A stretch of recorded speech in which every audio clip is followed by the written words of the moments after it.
90% የሚሆኑ ሰዎች ዛሬ የምነግራችሁን ቪዲዮ ያውቁታል፣ ነገር ግን አይተገብሩትም። 85% የሚሆኑ ሰዎች ደስተኛ አይደሉም። ስለዚህ በህይወታችሁ ውስጥ ደስተኛ መሆን ትፈልጋላችሁ? ረጅም ዕድሜስ እንዲኖራችሁ ትፈልጋላችሁ? ጤናችሁስ በየጊዜው እንዲሻሻል ትፈልጋላችሁ? የእነዚህን ሚስጥሮች ዛሬ እነግራችኋለሁ። ይህ ቪዲዮ እጅግ በጣም ጠቃሚ ቪዲዮ ስለሆነ እስከ መጨረሻው ድረስ ተከታተሉት። በነዚህም ሰዎች የደስታና የጤናማነት ስሜት እንዲሰማቸው የሚያደርጉት መዝናናትን ነው የሚመርጡት። ግን የተሻለ ነገር አለ ከዛ ሌላ። ሰላም እንዴት ናችሁ ዩቲዩብ?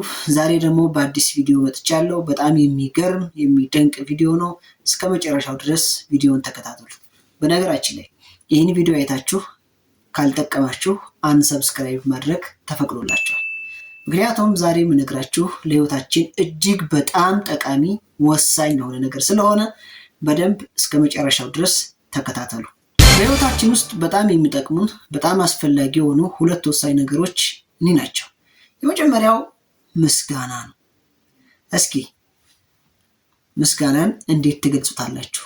ኮሜንት ላይ አስቀምጡልኝ። ምስጋና ስለተደረገልን ነገር ብቻ ሳይሆን ስላልተደረገልን ነገር ጭምር የምናገርበት አቤቱታችን ነው። በምስጋና ውስጥ ትልቅ ነገር አለ። ርህራሄ አለ፣ ቸርነት አለ፣ ቅንነት አለ። እንግዲህ ምስጋና መሰረታዊ የሆነ የህይወት ቅመም ነው ማለት ነው። ምስጋና መሰረታዊ የሆነ የህይወት ቅመም ነው። ትልቅ ደረጃ እንድንደርስ ያደርገናል። በነገራችን ላይ በዩኒቨርስ ውስጥ ወይም በዓለም ውስጥ የምንፈልጋቸውን ነገር ማግኘት ከፈለግን ምስጋናን እንልመድ። ያመሰገነ ሰው የፈለገውን ነገር ያገኛል በእርግጠኝነት። እንግዲህ ምስጋና ያላመሰገነ ምንም ነገር ማግኘት አይችልም። ሁልጊዜም ህይወቱ ተማራሪ ነው የሚሆነው፣ እድለቢስ ነው የሚሆነው። በቃ ክፉ ነገር ብቻ ነው የሚገጠው። ነገር ግን ማመስገን የተማረ ያመሰገነ ግን ሁል ጊዜ ህይወቱ ቀና ነው የሚሆንለት፣ መንገዱ ግልጽ ነው የሚሆንለት፣ ጨለማው ብርሃን ነው የሚሆንለት። በነገራችን ላይ ምስጋና ጥሩ ያልሆነውን ሰው ጥሩ ያደርጋል፣ ጥሩ ያልሆነውን ሰው ጥሩ ያደርጋል። ጥሩ ያልሆነውን ነገር ሁሉ ወደ በጎነት ይቀይራል። ይሄ ምስጋና ጥቅሙ ነው። ምስጋና ጥሩ ያልሆነው መልካም ያልሆነውን ነገር ሁሉ፣ ለምሳሌ ዛሬ ደብሮኛል የምንለውን ነገር ብለን ብናስብ ሰውነታችን ደብሮ ሊውል ይችላል። ግን በዛ ነገር ውስጥ ዛሬን ስለሰጠኝ አመሰግናለሁ ብለን ብናመሰግን ቀናችን ብሩህ ይሆናል። ጨለማ የነበረው ይገፈፍና ብርሃን ይሆናል። ምን ካለ? ምስጋና ካለ።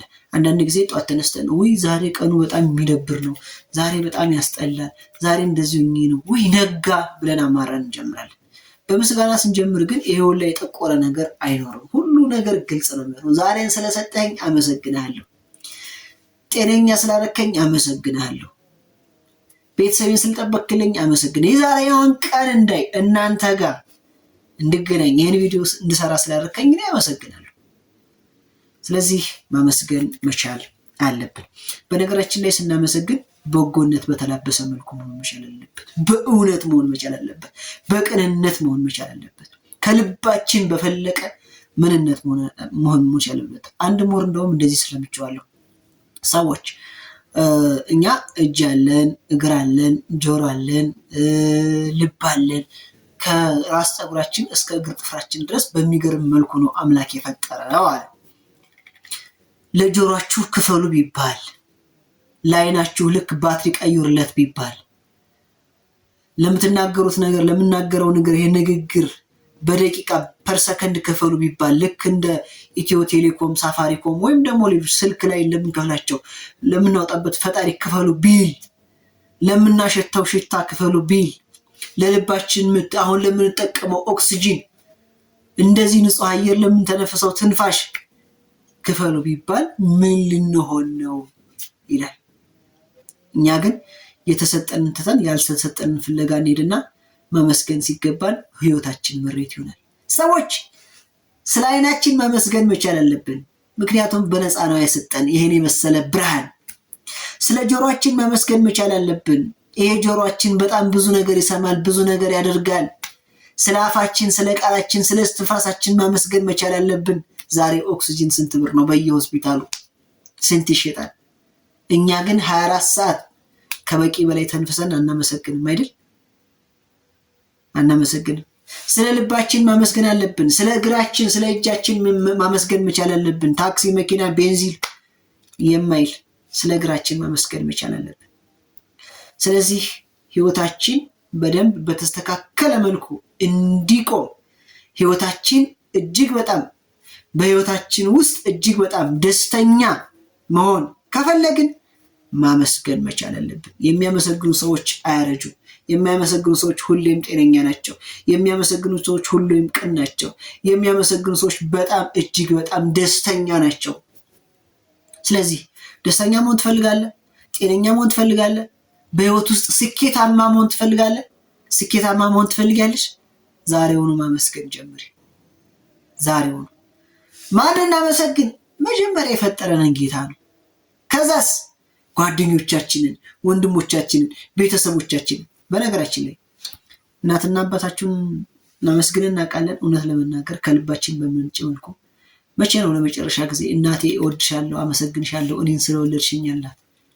መቼ ነው ለመጨረሻ ጊዜ አባዬ አመሰግናለሁ እኔን ስለወለድከኝ፣ ስላሳደግከኝ፣ ስለተንከባከብከኝ ያልነው? መቼ ነው ወንድማችንን ያመሰገነው? አመሰግናለሁ። መቼ ነው ጓደኛዬ አመሰግንሻለሁ አንቺን ስለሰጠኝ፣ አንተን ስለሰጠኝ? መቼ ነው ባላችንን ያመሰገነው? ባሌ አመሰግናለሁ፣ ሚስቴ አመሰግንሻለሁ የተባባልነው መቼ ነው? ወደ ራሳችን እንመለስ። ስለዚህ ጤናማ፣ ደስተኛ፣ በጣም ጥሩ ህይወት መኖር ከፈለግን በመጀመሪያ ምስጋና ማቅረብ መቻል አለብን። ማመስገንን መለማመድ መቻል አለብን። ማመስገን ይሄ ብቻ አይደለም ጥቅሙ። ስናመሰግን የምናገኛቸው ጥቅሞች አሉ። እጅግ በጣም ደስተኛ እንሆናለን። ስናመሰግን ደስታችን ይጨምራል፣ ወደር አይኖረውም። ደስተኛ ስንሆን ደግሞ ጤናማ እንሆናለን። የበሽታ የመከላከል አቅማችንን እጅግ በጣም እንጨምራለን። ምን ስናደርግ? ስናመሰግን።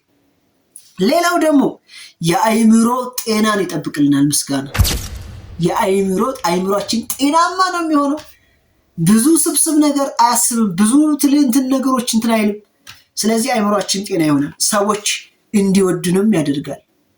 ከዛም በላይ ደግሞ ከሰዎች ጋር ያለን ግንኙነት አይደለም ከሰዎች ጋር ያለን ግንኙነት ከተፈጥሮ ጋር ያለን ግንኙነት እጅግ በጣም ይሻሻላል።